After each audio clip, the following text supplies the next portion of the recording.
Максим Валерьевич Скупой, директор Республиканской спортивной школы Олимпийского резерва по лыжному спорту.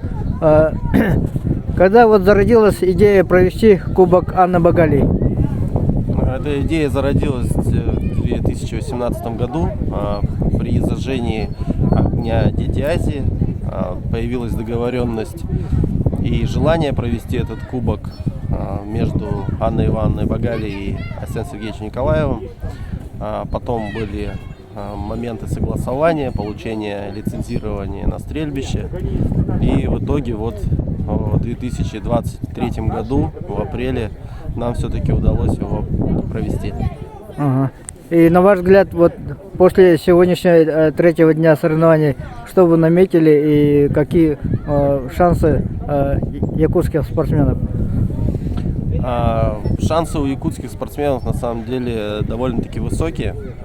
У нас команда по биатлону сформирована и тренируется с 2015 года. Как вы видели, сегодня и наши парни втроем на пьедестале стояли, и девушки тоже. Но задача после этих соревнований все-таки получить отдачу и именно в развитии биатлона в республике.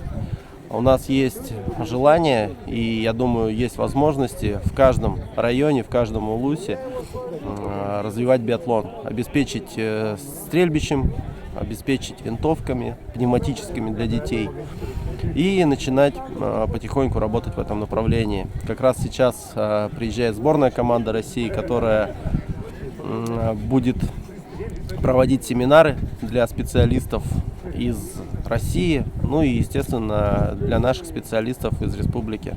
А вот летнее время сборная команда России сюда приезжает на сбор или все только вот когда снег лежит?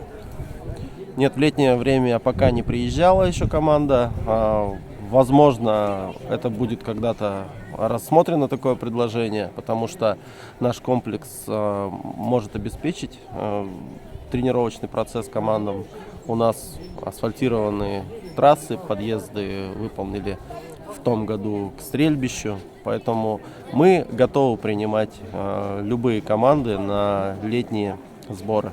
А материально-техническая база, вот, лыжная база, отвечает требованиям международных? Какие можно здесь провести соревнования, какого уровня? У нас можно провести соревнования самого высокого уровня.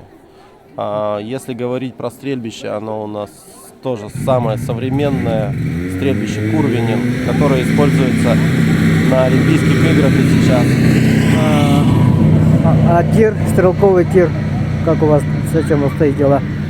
У нас прекрасный тир, 50-метровый тир, оснащенный также современным стрельбищем Курвинин, отвечает всем требованиям, которые предъявляются таким сооружением. Что-то еще намечается дополнительно построить здесь?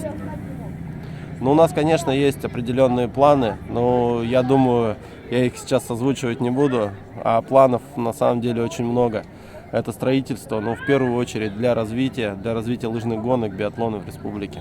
Ну что ж, пожелаем спортивной школе Олимпийского резерва по лыжному спорту дальнейших продвижений, и чтобы через какое-то время мы увидим якутских спортсменов, биатлонистов на крупных соревнованиях.